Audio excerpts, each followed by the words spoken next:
One day, without anyone noticing, the Earth begins to drift. The sun would not explode, it would not burn out. It would simply begin to move farther away. And somehow, that is so much worse. There is no fireball, no crack splitting the sky, no warning broadcast from space. It begins as a tiny change in the numbers, so small that at first only a handful of observatories pick it up. Satellites start sliding away from the paths they were predicted to follow, and astronomers check the data once and then again, hoping the instruments are simply wrong. But the instruments are not wrong. The Earth is no longer held in place by the sun. Something has pushed our planet onto an escape path, and from that moment, the fate of every ocean, every forest, and every living thing depends on a single, terrifying question. How long can the Earth survive once it drifts into the dark? Because at first, nothing would feel wrong. The sun would still rise the next morning and still warm your face, and people would still go to work as if the world were perfectly normal. But high above them, the Earth would already be leaving. Every hour, the sun would shrink a little. Every day, a little less of its energy would reach us. And slowly, the world that took billions of years to come alive would begin its quiet journey toward becoming a frozen rock adrift between the stars. To understand the danger, we have to remember something we almost never think about. The Earth is not sitting still. Right now, our planet is racing around the sun at roughly 30 kilometers every single second. And that speed is not an accident. It is part of a perfect balance, where the sun's gravity pulls us inward, while our own motion carries us forward. Together, those two forces hold us in orbit. That balance is the only reason we do not fall into the sun, and the only reason we do not fly off into space. But balance can be broken. A rogue star could drift too close. A wandering planet could pass nearby. An encounter with Jupiter's gravity could go wrong. Or a small black hole could slip silently through the outer planets and rewrite their paths. Most of these events are extremely unlikely in our lifetime, yet the universe does not care what feels unlikely to us. Stars move, planets migrate, galaxies collide, and gravity is always reshaping everything. If the Earth gained just enough speed from one of these encounters, it would cross the escape limit, and once that happens, there is no coming back. The Earth would stop being a planet of the sun and become a rogue world, drifting into the dark with no sunrise waiting ahead. And here is the eerie part. At first, almost nothing would look different. The oceans would not freeze instantly, the atmosphere would not vanish, and the sky would not suddenly go black. The end of the world would begin quietly, and that may be the most frightening thing of all. So let us follow the Earth from the moment it slips free and watch, hour by hour, how a living world goes dark. In the first hours, most people would notice nothing. The sun would still hang in the sky, and traffic would still crawl through the cities. But inside observatories, quiet panic would already be building because the numbers would refuse to add up. Scientists would suspect bad data until observatory after observatory confirmed the same impossible truth. The Earth is moving away, and yet there would be no immediate threat because the Earth does not lose its heat like a light bulb switched off. The oceans store enormous amounts of energy, and the planet has a kind of thermal memory, so for a while, life would go on. But the clock would already be running, and stored heat always runs out. After a few days, the sun would look slightly weaker, and the energy reaching the surface would start to fall. The first real damage would strike the plants, because photosynthesis depends entirely on sunlight, and plants are the foundation of nearly all life on land. As the light faded, crops would stop growing, forests would slow, and in the oceans, the tiny phytoplankton would begin to collapse. That matters more than most people realize, because that microscopic ocean life feeds a huge part of the marine food chain and produces much of the planet's oxygen. The air would not run out overnight, but the food chains would start breaking almost immediately. And when food chains break, civilization feels it fast. Nothing would be burning.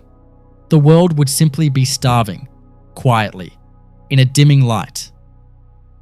Within the first month, the Earth would begin to feel like a different planet. Temperatures would slide below freezing, though not everywhere at once, because the oceans hold heat so well that coastal regions would stay warmer for longer. But the land would freeze quickly. Rivers would stop flowing. The soil would lock solid, and ice would creep across the continents. For a while, there would still be violent storms as the oceans released their heat beside rapidly freezing land. But over time, the weather itself would weaken because weather needs energy, and almost all of that energy comes from the sun. Winds would calm, rain would become rare, and the world would grow colder, darker, and quieter. This was not winter. Winter ends. And then there is the part that has nothing to do with physics.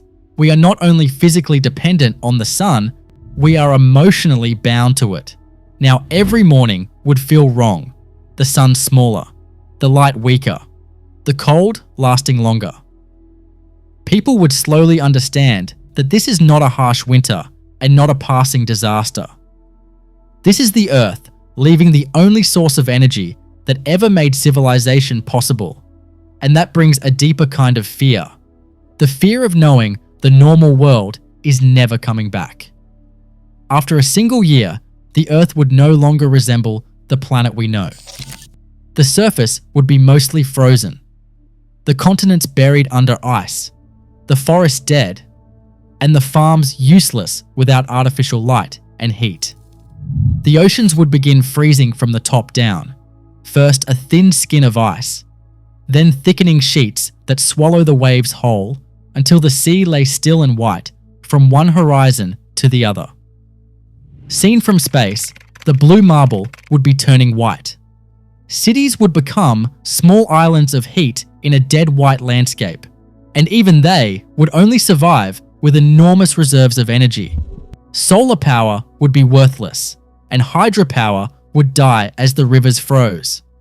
The only realistic options left would be nuclear power and the heat of the Earth itself. And this is where the truth turns brutal. Most humans would not survive that first year, not because we are weak, but because modern civilization is built for a planet with sunlight.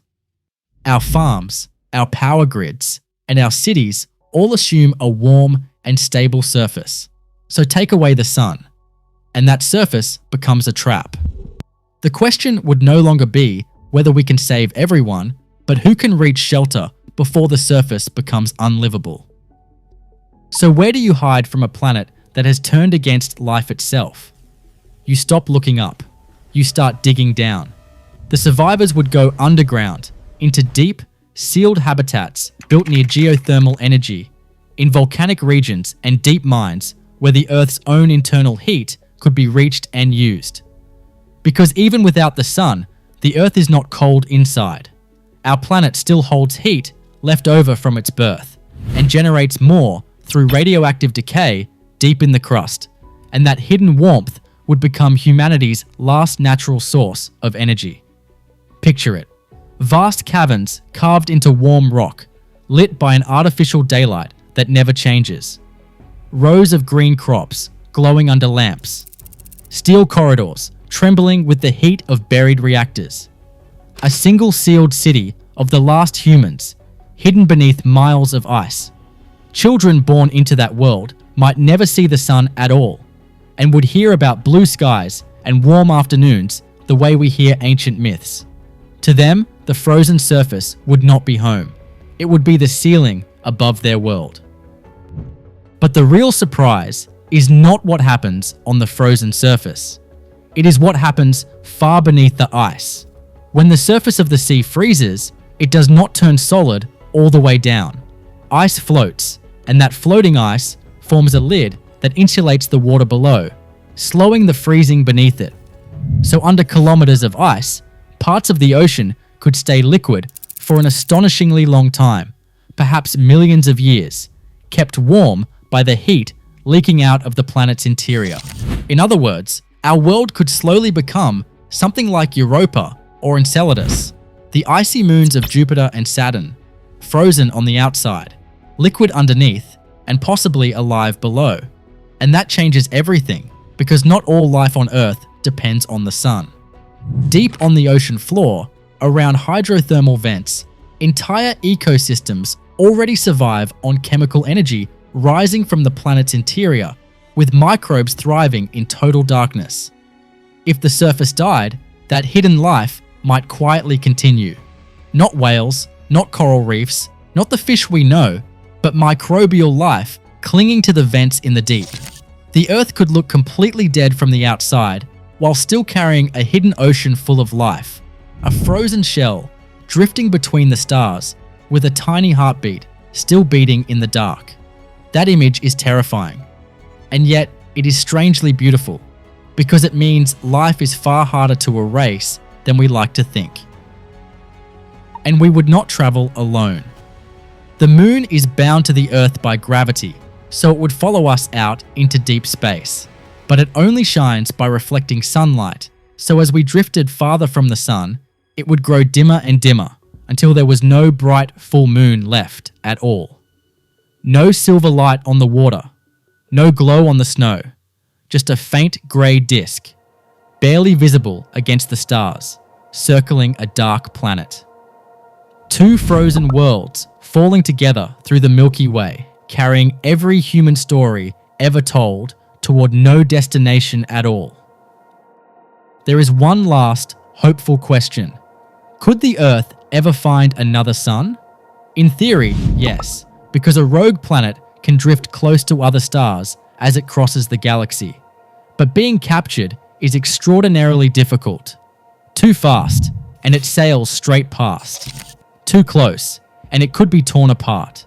For a brief time, as it passed a distant star, sunlight might return, the ice beginning to glow, and the dark moon shining once more. But unless the Earth were truly captured, that sunrise would be temporary, like a frozen traveler passing a campfire in the night and never stopping. This whole scenario is, thankfully, extremely unlikely. The Earth is not about to be thrown out of the solar system.